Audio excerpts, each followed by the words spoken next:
اللہ को मेरे भूखा रहने से क्या मिलेगा? क्या उस अल्लाह को मेरे प्यास की जरूरत है? अगर मैं पूरा दिन भूखा रहता हूँ, पूरा एक महीना रोजे रखता हूँ, तो इससे होगा क्या? मेरी भूख से क्या फायदा मिलेगा उस अल्लाह को? अगर उस अल्लाह को मेरे भूख की जरूरत नहीं है, मेरे रोजों की जरूरत नहीं है, then why fasting? Why do we keep fasts? What's the real purpose of रोजा? अक्सर लोगों के माइंड में ऐसे सवाल होते हैं कि मैं भूखा क्यों रहूं? सिर्फ खाना पीना छोड़ने से मैं अल्लाह के करीब कैसे हो जाऊं? चलो, let's find the answer of this question.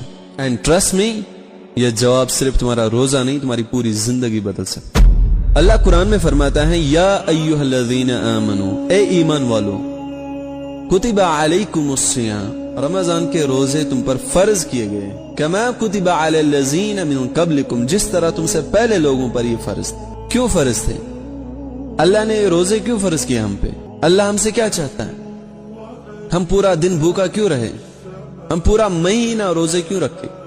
अल्लाह फरमाता है, लअल्लकुम तत्तकून, ताकि तुम में तकवा आ जाए। यहाँ अल्लाह तुम्हें सीधा कह रहा है कि तुम जो रोजा रखते हो, इसका मकसद सिर्फ भूखा रहना नहीं है, बल्कि इसका मकसद तकवा है, परहेजगारी।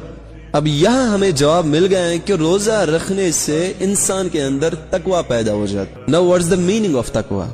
तकवा से क्या मुराद है? तकवा किस चीज को कहते हैं? तकवा का मतलब है अल्लाह की रुबूबियत का एहसास, अल्लाह के कुन होने का एहसास, ये यकीन कि मेरा रब ही मेरा पालने वाला है, मेरा रब मेरी हर सोच से वाकिफ है। और ये तकवा ऑटोमेटिकली इंसान के अंदर आ जाता है जब इंसान रमजान में उस अल्लाह की खातिर रोजे रखता है।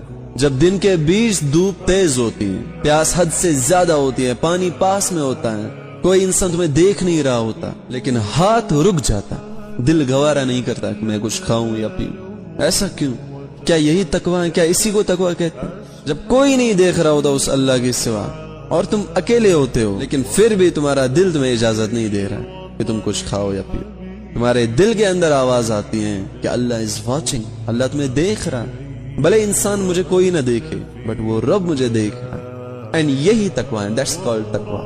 अल्लाह के हुक्म पर लब्बैक करना, उस हुक्म को सर आंखों पर रखना, गुनाह के बिल्कुल करीब होकर भी रुक जाना, अकेले में भी अल्लाह से शर्म महसूस करना, इसी को तकवा कहते हैं। और यही वजह है कि अल्लाह ने हम पर रोजे फर्ज किए हैं रमजान, ताकि हम में तकवा आ जाए, हम परहेजगार बन जाए, हम मुत्तकी बन जाए, हम अल्लाह को मानने वाले बन जाए।